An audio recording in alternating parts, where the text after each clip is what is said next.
there's a lady on the line who, pretty fascinating. She's known as now a whistleblower. We'll find out who she blew the whistle and on what. Her name is Karen Hudes. She was with the World Bank for 21 years as a legal attorney.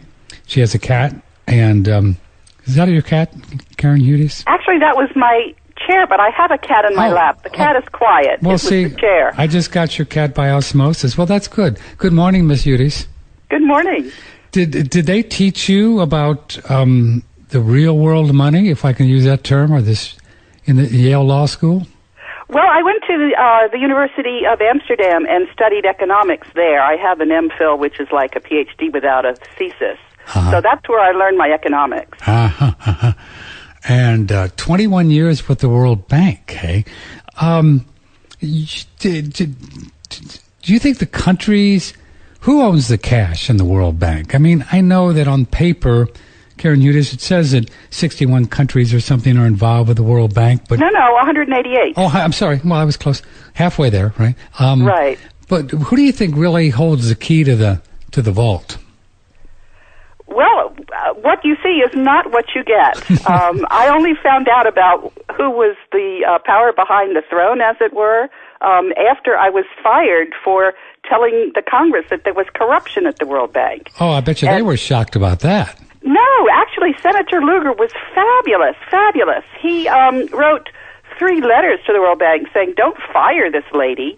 And the Senate Committee on Foreign Relations at that time was chaired by Joe Biden, and there were 2 senators on there, our friends Hillary and Barack. Yeah. So, and those people were really concerned about the corruption inside the World Bank. That is until, the revolving door. And then the power behind the throne, which is also the power behind the presidency and the executive branch of the federal government. They're the ones that are really trying to run the show. But, all good things have to come to an end. And that's why the BRIC countries, Brazil, Russia, India, China, and South Africa, they've read the Riot Act to the World Bank. They said, we don't want these big boys, and I can tell you exactly who they are because of a very good study. Anyway, the BRICS said to these big boys, if you guys aren't going to play by the rules, we're out of here. We're losing patience with you, and we're going to have our own development bank. That's what happened in April. But I had been warning the U.S. Congress for the longest time that this was going to happen, and the way I could warn them is because one of the things the World Bank is it's everybody's bank. You've got these big boys that think they own the world, but they really don't. And they've been read the Riot Act, as I was telling you. But anyway, so this very, very good political scientist, Jacek Kugler, who's at Claremont University in California, anyway, he came to the World Bank and he said, I've got this really neat stakeholder analysis, which if you give me the good numbers, I can tell you pretty accurately what's going to happen. And so I gave him the good numbers on rule of law at the World Bank in 2004, and this very accurate stakeholder analysis predicted that if the U.S. didn't start playing by the rules, we would lose the ability to appoint the president of the World Bank. And I didn't say anything until 2007. I was really trying very hard to get people inside the World Bank to play by the rules because that was my job. I was the lawyer there. Anyway, when that didn't happen, I went to the Treasury Department, and I tried for the longest time to explain to the Treasury Department, and I gave them a copy of this stakeholder analysis. And finally, I came to the conclusion that the Treasury Department was out to lunch, and that was a very unpleasant time. But then I went to Congress, and as I was telling you, I went to the Senate Committee on Foreign Relations, and they understood what I was telling them. By that time, I had been interviewed for the job of General Counsel, and the people during the interview said, how come we've got so many general counsels exiting after a couple of years? I said, that's very easy to explain. The World Bank is not in compliance on the capital markets, and the board is very angry that these people are not playing by the rules, and they've had enough of it. And so I know that when you're in an interview for a company which has $180 billion worth of bonds on the capital markets, I know that problem has to be solved. That's what executive search firms are for. when you've got a publicly traded company. Wow, a lot there, Karen Hudes. So let's see, a lot of this started with something in the Philippines, right? Actually, no, it didn't start then. It started in the end of the East Asia financial crisis, but before that, I was working on a special project for the board. They were giving extra money to the World Bank. It was something called the Strategic Compact, and that was a deal that the board cut. They said, you're asking us for more money. We want you to improve your management. And they set up a task force, and I was on the Human Resources Task Force. I was representing the Staff Association. And so we recommended that good managers should be promoted and bad managers should be fired, that there should be accountability. And at the end of the exercise, I said, well, wait a minute. We've got good recommendations, but if you're doing reform, you also have to have monitoring of the reform. And if the monitoring goes off track, if the reform isn't taking, you have to correct it midstream. And they didn't accept that recommendation. And I got very concerned because I knew it was the right recommendation and the only recommendation. So that's when it really started. That's when I realized that we had something to explain, that what you see is not what you get. And that was at the end of the 90s. Uh-huh. Did you, in simplistic terms, Karen Hudes, do you think you simply stumbled on the fact that you call them the big boys, and around here we just call them like the boys, right? The people, the power, the money elite that really they do own the Federal Reserve Bank of New York, the Citigroup, Goldman Sachs, J.P. Morgan. These are the people that own the Federal Reserve Bank of New York. Not the board, but the bank. That's right. Yeah, absolutely. Right. Absolutely. 100%. So did you just kind of stumble on this and start poking the giant in the eye, so to speak, of the people who really control the World Bank, and then they fired you? Is that in simplistic terms? No, I'll tell you how it worked. Think of a Polaroid picture that's developing, and you sort of see things emerging from the murk. That's what happened. I didn't have a clear picture of the big boys in the Federal Reserve until actually a year ago. I mean, I knew that something big and bad was going on because I had done everything that needed to happen, and somebody was intimidating the U.S. Congress. Because after I got fired, 3 senators asked for GAO to look into corruption at the World Bank. Lugar, Leahy, and Bai. And the World Bank stonewalled that GAO audit. So I knew something big and bad and horrible was happening, but I wasn't sure exactly what it was. Sure. But I listened to that interview that you had with Jonathan Macy. I went to Yale Law School as well. Oh, yeah. Yeah, okay. And you after the interview, you said, well, gee, he's sort of, making the right noises, but he's not really leveling with me about what's going on here. And I'm with you on that. And I can tell you why I know this very accurately. There's a wonderful analysis that was done by 3 mathematicians in Switzerland. They had very accurate data on who owns the corporations and who manages the corporations. I forget, I think it's 43,000 transnational corporations. And they found out at the end of the exercise that there is something that they call a super entity. We think of 4 or 5 banks, forget it. Those guys are all merged together, and we saw that during the LIBOR scandal. That they're in collusion. It's a conglomerate, and this conglomerate has 40% of the net worth of the companies that are publicly traded, and they have glommed onto 60% of the net earnings on the capital markets. But that's 10 times the power that they really have. They've just done this through clever interlocking directorships. And these big boys are the same ones that control all of the media, because we're talking about a cover-up. The stuff that I was telling Congress immediately should have gone to the public, and it didn't. And it wasn't for lack of trying. I tried desperately. I didn't understand what was going on. I went to all the major newspapers. I've been dealing with these people in different arenas. I didn't realize they were all the same arena, and they were all the same people. I realized it recently. Well, that's an awakening. So you're talking Washington Post, New York Times, the whole thing? I am saying that when you turn on a television set, whatever you're seeing has been filtered by those people. Yes. So we don't have a democracy here. Not when what happened during the election, when there were those wonderful-looking debates. I went to those guys and I said, you ask those two candidates about international corruption. And they refused. They refused. How can you refuse? Don't forget that Mitt Romney's national security planning chief was the ex-president of the World Bank, Robert Zoellick. Robert Zoellick was booted out of there. He was denied a second term deliberately because he was corrupt. And the voters didn't know that Mitt Romney's national security advisor was a crook. And, I wrote a couple of press releases because I couldn't get the papers to tell the voters what they were entitled to know. And don't forget also that there was all this foreign money coming into the campaign from outside the country. So can you talk about a democracy when the voters are blindsided, they don't know who they're voting for, and they're getting all this advertisement?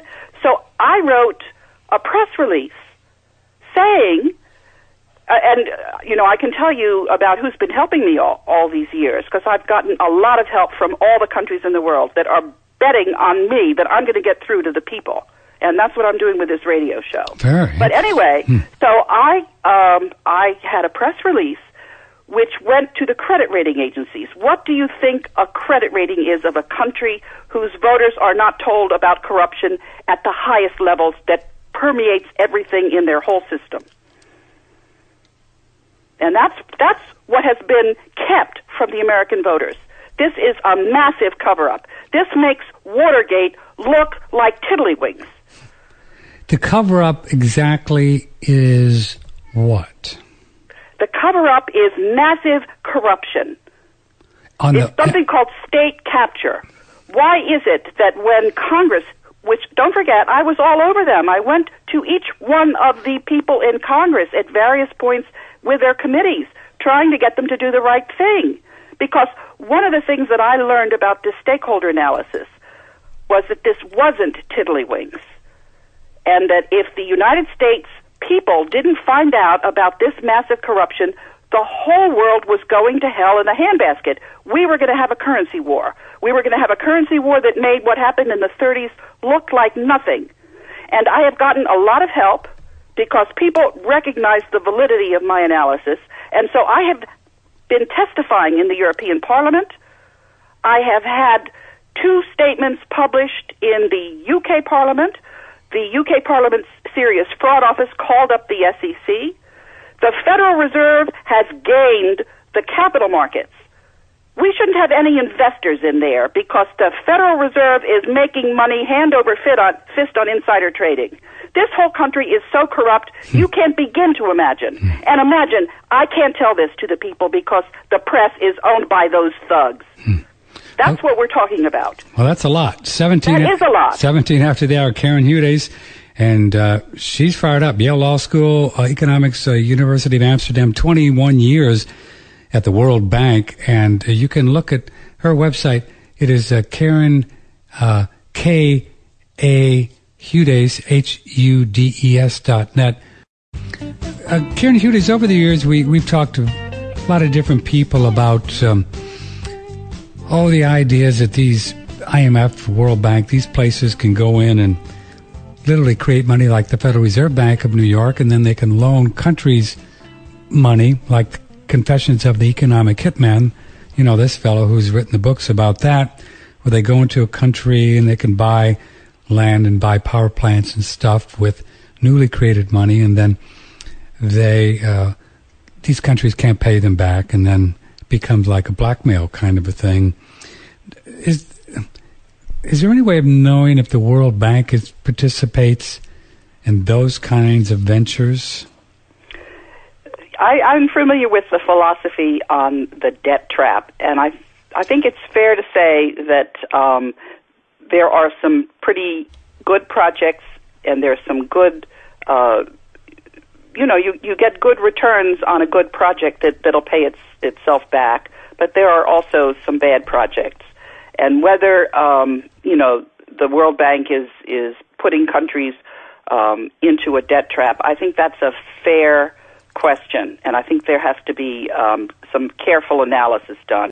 And so I read Confessions of an Economic Hitman. Yeah. What did you think about that? Do you think he? He can't be making this stuff up. I don't think. I'll tell you what I think about it. I think that he is more right than he's wrong. But as I said, you can't paint everybody with a tar brush. And the World Bank has done some real good.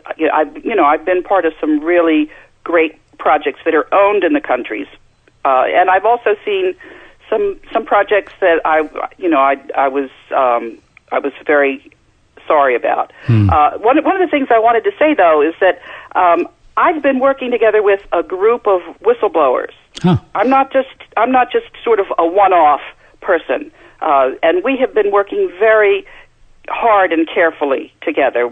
We come from all the countries of the world. There's one of us from India. We're not a formal group, but we help each other. We pick each other up when we've been retaliated against. We give each other, pointers about who to watch out for.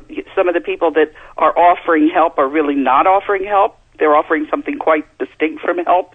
And then after I got fired, I found my way to a whistleblower in the U.S., and I wanted to mention his name, Mark Nowitzki, because you wouldn't be hearing about me if it weren't for Mark. Mark was the one who took me by the hand and showed me which alternative press openings there were, so that my story could get out. I mean, this is a massive cover-up.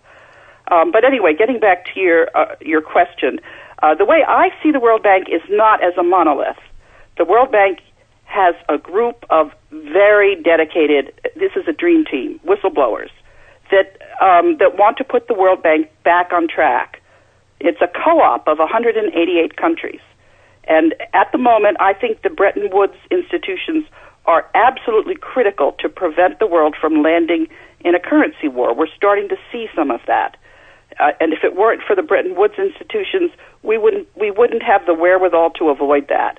And once we have rule of law, which I'm convinced we will have it, after I testified in the UK Parliament, this very accurate stakeholder analysis, which warned us in 2004 that the U.S. would lose its ability to appoint the president of the World Bank. Just, right now it's we can nominate somebody, but our nominee has to compete against other nominees. Anyway, this very accurate stakeholder analysis said that if I didn't get through, if Patrick, your listeners don't get alarmed at what they're hearing from me and tell all their friends and go out there and take the rule of law back for this country, the whole world is going to deteriorate into a currency war. But I can tell you, after the break, I was thinking to myself, I gave people a lot to think about. I gave them a lot of bad news, but I didn't give them the good news.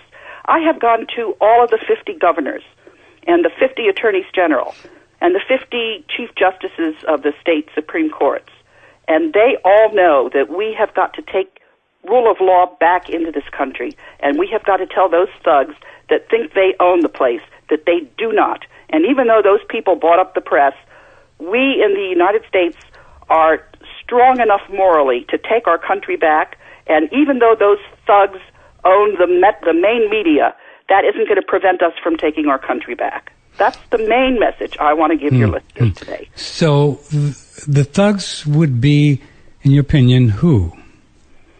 All right. I was telling you about this study of the mathematicians. There is a super entity of very powerful banks. It's Citibank, it's Goldman Sachs, it's the usual cast of characters, and those are the people that own the Federal Reserve, and it's a private bank. It's against the Constitution, and we have a lot of law reform to do. We have a lot of enforcement of our laws. We have new laws we have to enact. We have to see how we landed in the situation that we're in. It's all very doable. But we have got to get very serious because we are on the edge right now. We are on the edge, and we don't have a lot of time. And I can tell you that on the 30th of May, Eric Holder thinks he can throw me in jail. And I want your people who are listening to this to tell their Congress people to tell Eric Holder where he can get off. Really? Eric, you were contacted by the Justice Department? Okay, I'll tell you how this went. I'm a lawyer, right? Sure, yeah. They fired me illegally, totally illegally.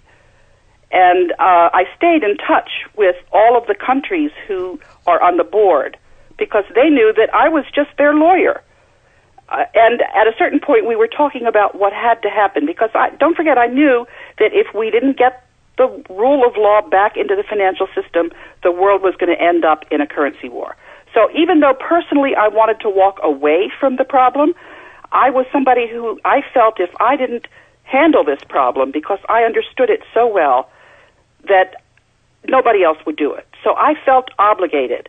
And one of the reasons I had a very good, accurate picture of what was going on is because one of the lawyers who wrote the Articles of Agreement, the World Bank came into existence at the end of World War II. Mm-hmm. It was to reconstruct Europe. Mm-hmm. It was also to, they looked around to see what had gone wrong at the League of Nations, and they set up the World Bank and the IMF in a special way. So you don't have one country, one vote there. What you have is voting that's weighted according to the strength of the economy. So the U.S. has a 16% interest. And anyway, so what I was looking at when I was fired illegally was I was looking at a situation where I had to stay involved and get rule of law. I had no idea who I was up against or how difficult it would be. I thought it was going to be a piece of cake if I had Senator Lugar writing 3 letters to the World Bank, and the World Bank was in contempt of Congress. I thought, oh, well, this is a piece of cake. I'll be back there the next day.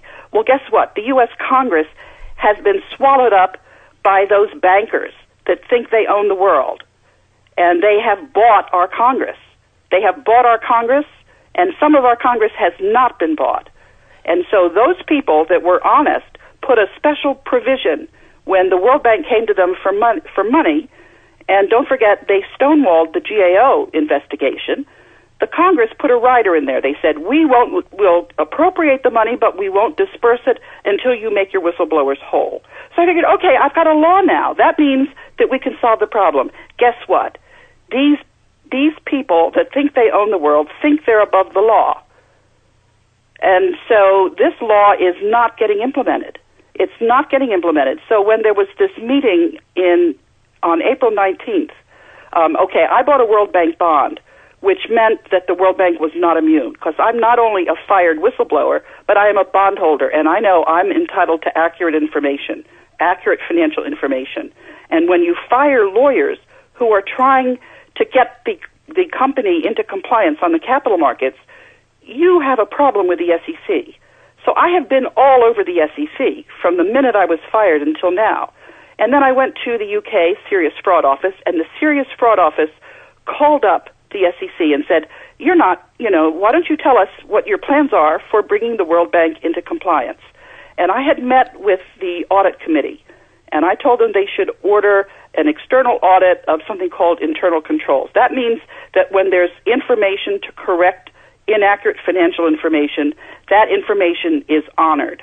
And of course, if you're firing lawyers who are correcting inaccurate financial statements, then you are out of compliance. And so I can answer your question about the Philippines right now. I was working in the Philippines, and there was corruption there. The man who was then the president was, he was just ripping off the country. And one of the World Bank projects was in the financial sector, the second largest bank in the Philippines. And there was a condition in the loan that bank was supposed to be sold. So what happened was the guy who owned Philippine Airlines, who was in default on his loans to Philippine National Bank, he ended up going to the employees and buying the employees' stock. And nobody wants to have their money on deposit in a bank which is controlled by a borrower who's in default on its loans. So the people in the Philippines, they took all their money out, and the Philippine government had to bail out the bank. And I had been warning the guy who was in charge of the Philippines that I gave him a letter. I said, sign this letter, send it to the government saying, dear government, you're not going to get your money on this loan because you're not following the conditions.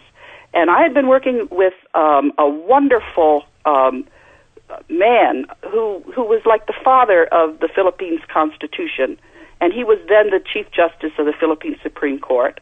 And I'm still in touch with him. I'm still in touch with a lot of people that I know from my time in the World Bank. In any event, what happened was there was a run on the bank, and then the World Bank evaluation department said we couldn't have foreseen what was going to happen. So the World Bank loan got canceled for $200 million. There was Japanese lending for $200 million. That's $400 million. And a run on the bank that the depositors have to be bailed out for $500 million. That's $900 million worth of problem. And the World Bank had a satisfactory performance. I said, you're out of your minds. So I studied economics in Holland, so I knew the man who was representing the Dutch government, and the two of us went and met with Jim Wolfenson, and we said, there is a problem going on here. There's corruption in the Philippines, and the evaluation department is lying to the board. So Jim Wolfenson's idea of solving the problem was to put me on probation. Oh, really? So this is a cover-up. So we're starting with a cover-up, but a cover-up can go one of two ways. It can get resolved, or it can get further covered up. And what happened was when they threw me out of the World Bank without solving the cover-up, and the World Bank has all of these bonds on the capital markets, that means that we have Enron at the World Bank. And so I have been to every single country, 188 of them. I have written their ambassadors many times. I've written something called the National Advisory Council on International Monetary and Financial Policies. It's the acronyms are the NAC. And if you wanted to see what I said to them, and the people that are on the NAC, it's Ben Bernanke, it's the Secretary of the Treasury, it was Tim Geithner, and now it's Jack Lew, and it's the Chairman of the SEC. So all of these people are on the hook for a cover-up. That's what my story is. My story is no longer about the World Bank. My story is about being very close to martial law, because when I had this lawsuit, instead of solving the problem, the courts, the same judges who gave their opinion on the what was going on in Guantanamo Bay, they got a little bit nervous because I wrote in a blog that the person who was working as the head of the legal department in the World Bank, and there's a whole other story how she got there that's involved with Dominique Strauss-Kahn, but we won't go there. I won't bore your listeners. But I said that this lawyer should not be managing the litigation against me. It should be managed by the board. And the next day after that, this panel of judges on the D.C. Circuit Court of Appeals issued an opinion, a secret opinion.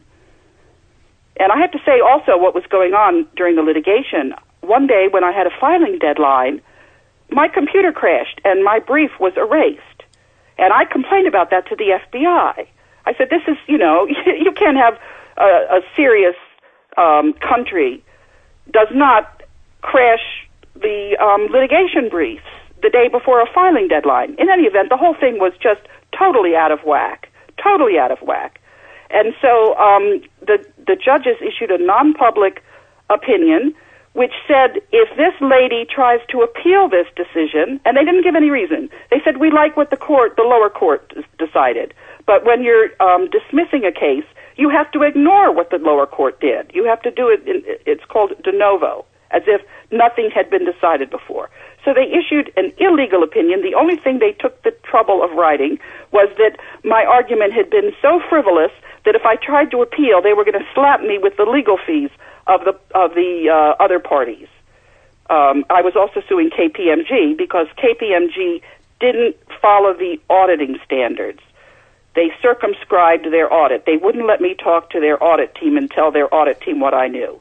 So their audit of internal controls was not a proper audit. They had no right giving an unqualified legal opinion. So I was suing them as well. In any event, so you had this wacky decision. So I went to the various people that I've been in touch with for years, and I said, this is a very damaging opinion, and I think that we should just settle this case. I will accept whatever you want to give me, and let's just tell the court that we've settled the case. And we went back to the court and we said, this decision is no longer valid. We have settled the case. And the clerk ignored 188 ministers of finance. Ignored them. And so I went to something called the Judicial Conference, and I said, we have a problem here. The clerk doesn't understand 188 ministers of finance. And at the same time, I told the who's on this Judicial Conference. It's chaired by the Chief Justice of the Supreme Court. But I've been also very much in touch with some of the other justices. There's something called the the Raymond Aron Lecture, which is a lecture where the French government gets to talk about problems in its relationship with the United States. And the topic that they wanted to talk about was the internationalization of law. So I went to that lecture. That was on December 18th. And I spoke to Justice Breyer, who was there talking to the ambassador of France. And we talked about this problem, and I have kept these people briefed. At the same time, I have briefed the chief justices of all the state Supreme Courts that our clerk is ignoring the decision of 188 ministers of finance. That's nuts. What kind of a country are we?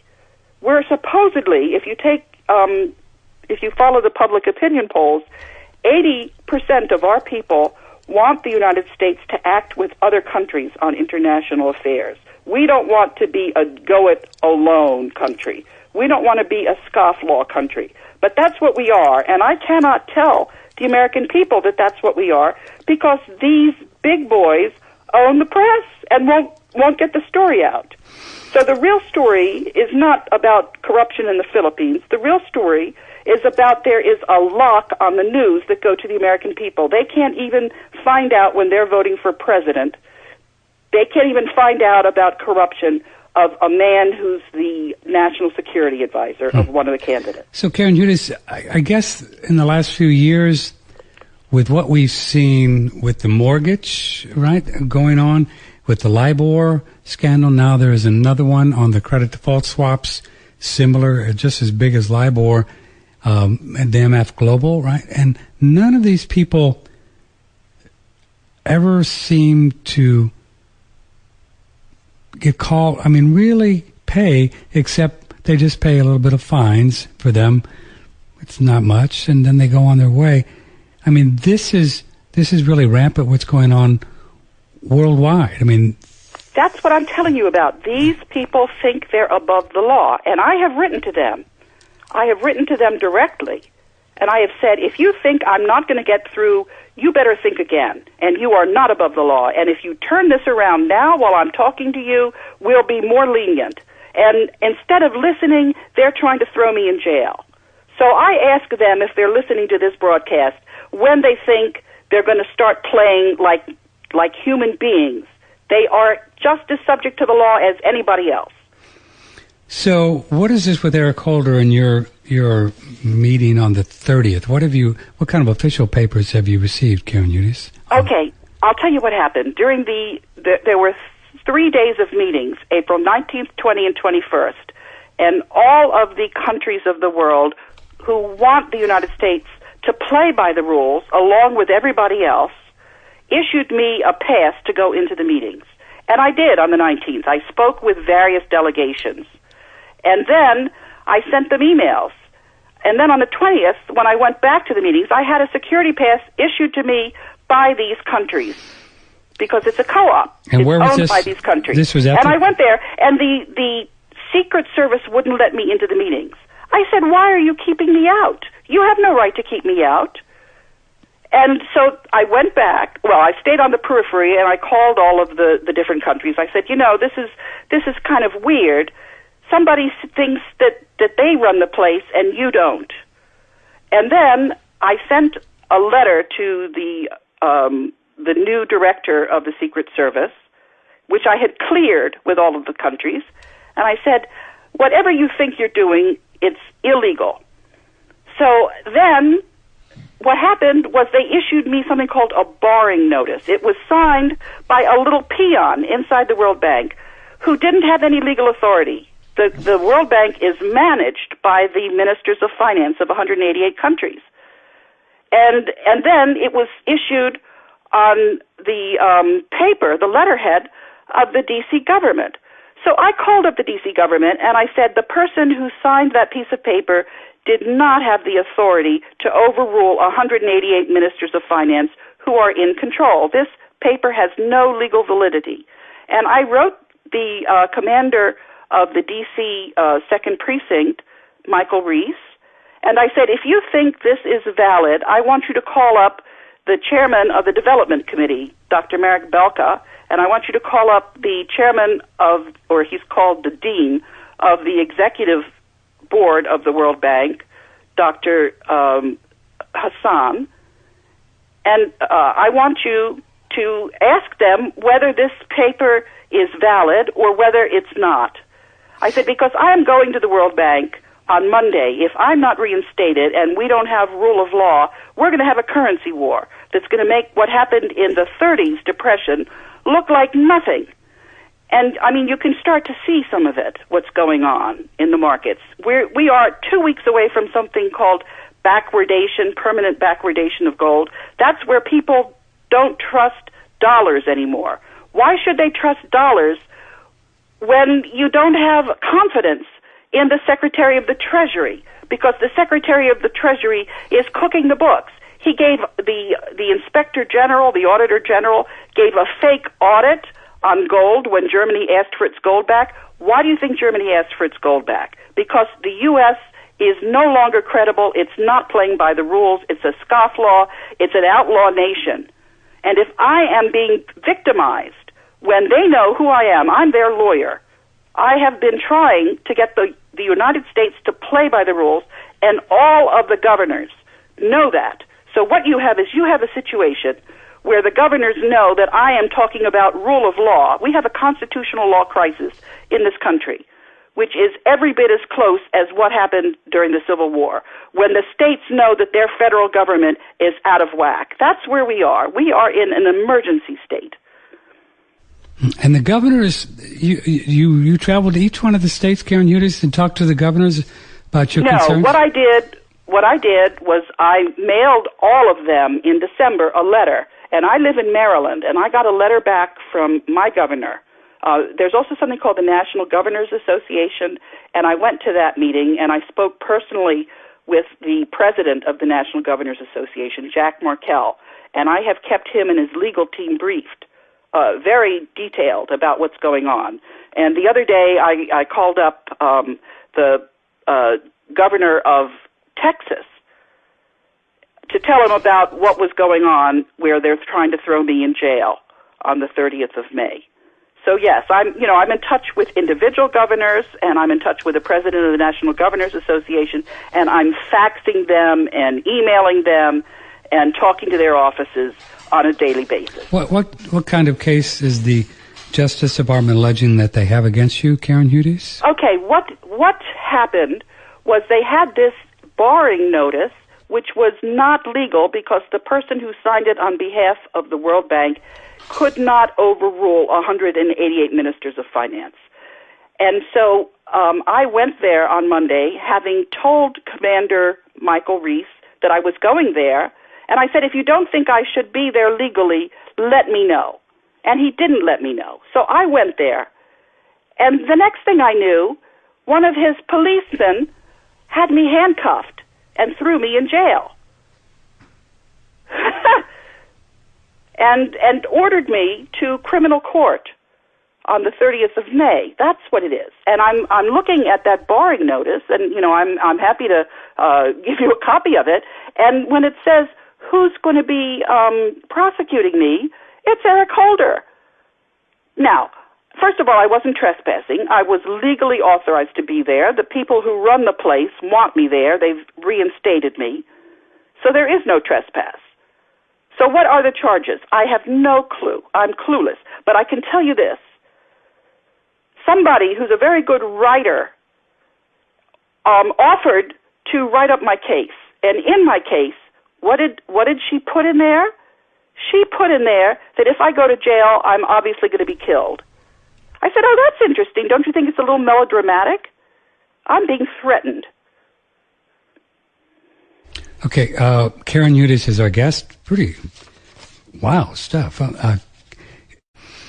This currency war thing, it's really happening now, isn't it, Karen Hudes? I mean, all of the central banks are printing and are creating money in kind of in unison now. The euro and the yen and everybody's creating more dollars and creating more currencies.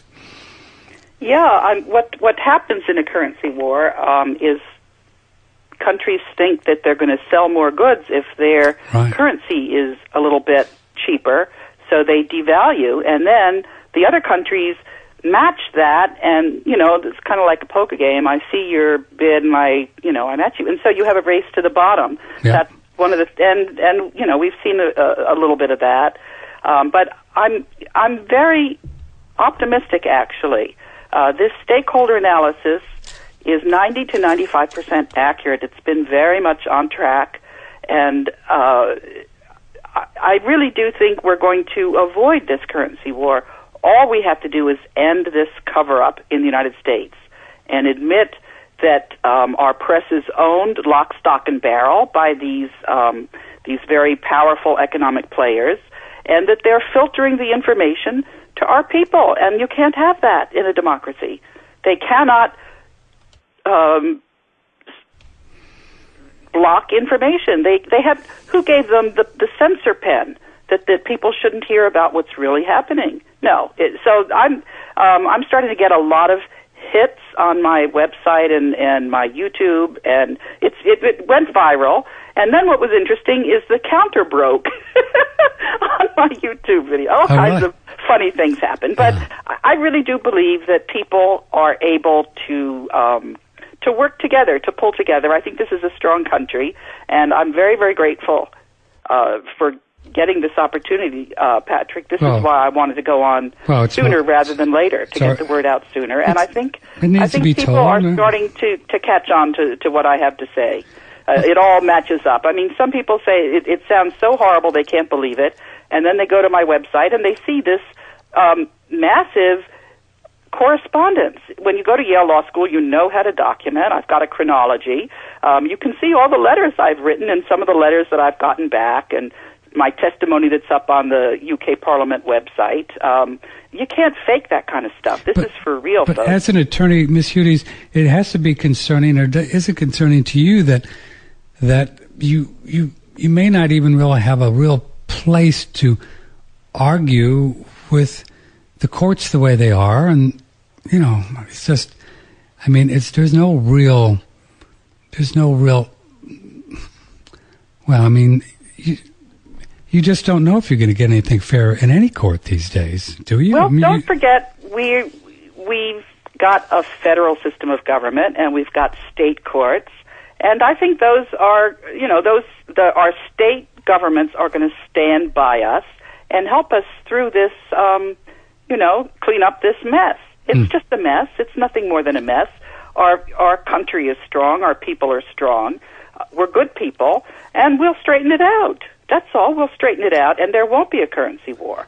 I'm not here. I mean, one of the things that concerns me, I've made my way through the alternate media, and there are so many doom and gloom people telling everybody, to batten down the hatches, that, there's going to be, you got to take to the streets.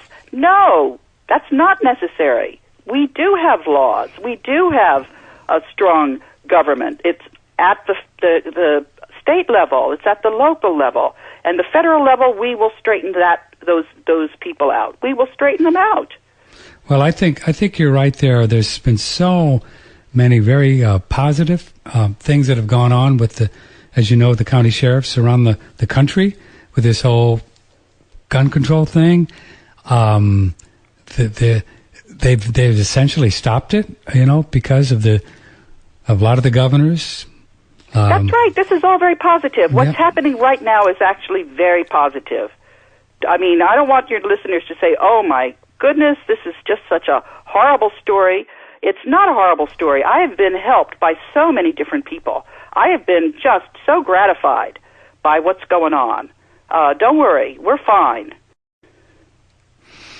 it is concerning though when the mainstream media, as you said, I think there's evidence that goes back. Andrew taught us, Karen Hudes, that the Rothschild enterprise, they were buying things like the Associated Press, the United Press International back in the 20s. They are a bunch of bullies and crooks, and we don't have to listen to the garbage that they put out there for us. We can go to the internet and we can find out what's really going on, and people can listen to you, Patrick, and they can sort things through. They can figure out that they're being given a bunch of malarkey by these bullies. Tell us just before we go a bit about what you experienced in Congress. That has to be discouraging, I guess, in some stance when you think that you have people there that are supposed to help and are not. Look, don't forget Senator Lugar wrote 3 letters on my behalf before I was fired. There was a GAO inquiry, Government Accountability Office inquiry. That was Senators Lugar, Leahy, and Bai. I spoke to Senator Hagel at the time when, by the way, I've been in touch with the Joint Chiefs of Staff on all of this. Really? Oh, of course I have. What happened was, don't forget, I've got this very accurate stakeholder analysis tool, and I wrote to the Inspector General after Secretary Hagel was appointed, and I said, Secretary Hagel needs to get active on this because we are making the currency markets very uncomfortable with all of this turmoil because it's taking us too long to get this problem under control. And after I did that, I got LinkedIn, there's this network. Mm-hmm. I got a request from LinkedIn by the person inside the Department of Defense who had been working on this stakeholder analysis inside the Department of Defense. And I said, you know how accurate this stakeholder analysis is. We've got to clean up this corruption now before we, don't forget Germany asked for its gold back and we denied Germany its gold. That's illegal. That's the stuff that currency wars are made of. Instead of giving Germany their gold, we gave them a piece of paper signed by the Office of the Inspector General and the Treasury Department. Don't forget, those people were the same ones that were covering up the problem in the Philippines. Their paper is not very trustworthy. So the Germans, they said, I don't like this paper audit. The paper audit had 4 pages worth of, the fine line that you write under the guarantee, you can rely on it. Well, so Germany read this audit of their gold, and they said, we'd rather have our gold back, thank you. And then the U.S. said, well, we'll give it to you when we're good and ready in 7 years.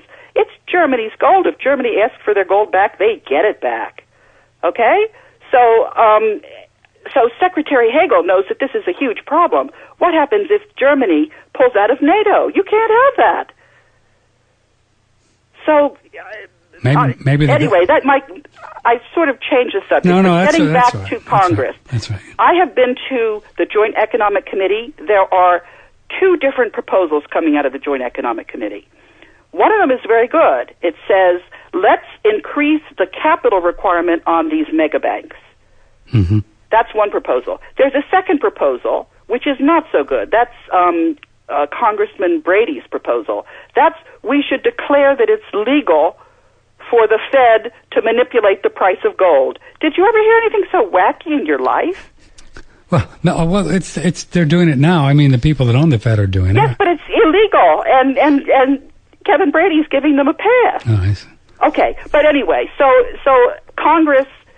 Don't forget, Congress is the one that put the law in there that said there has to be a condition of disbursement for the World Bank capital increase, that whistleblowers have to be made whole. So it's a mixed bag. What do you think about if they want to? Isn't there somebody, one of the Congress people, Karen Hudes, that wants to reinstate Glass-Steagall? Yeah, there are. I'm just saying, what you really need for Congress to function properly is you need a well-informed citizenry. And when the press is strangled by these big boys, as you call them, then you don't have that. So the problem with Congress is not so much Congress, it's the fact that we have no free press. Sure. And then the people, they don't really get an idea, and so they can make a decision on what's right and what's wrong. They can't judge. No, they can't judge because they don't get they don't see it. They don't get a fair crack at it. They don't see anything. No. Hey, it's tough, boy. So that must have been interesting. Some of the bigger outfits that you went to, what kind of did they just ignore you, like New York Times and those kind of places? Okay, there's a in Washington there's something called the Museum. It's a big, beautiful museum. It's been built by these people, and you go in there and you wander the corridors and you say, "Oh yeah, freedom of the press, isn't that wonderful?" And there's a whole big room about the Pentagon Papers, and you say, "Oh, isn't it wonderful to live in a country where there's freedom of the press?" And I have been all over those people. If you go to my website, you'll see something with a button which says media. If you push on that button, you'll see my correspondence with those people. I said, if this is such a free press, don't you think the people in the country have a right to know what's going on with their Constitution when their Chief Justice is ignoring 188 ministers of finance, and this will end the country in a ditch? Don't you think this is newsworthy?